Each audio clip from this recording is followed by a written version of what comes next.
हे भगवान, हम सबको सद्बुद्धि दो, शक्ति दो, निरोगता दो, ताकि अपना अपना कर्तव्य पालन करके सुखी रहें। जय राम जी की। प्रिय कमलेश, भावनगर।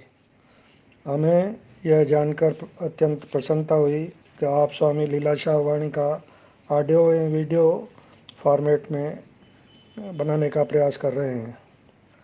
हम इसको पिछले 40 वर्षों से लीलाशाह वाणी बराबर वितरण कर रहे हैं।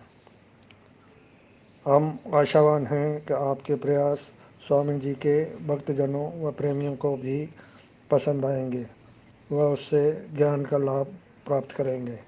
शुभकामनाओं सहित आपका ओम प्रकाश केवल रामानी, मैनेजिंग ट्रस्टी, श्री रामकृष्ण धर्मार्थ ट्रस्ट, आत्म दर्शन प्रकाशन मंडल, अजमेर।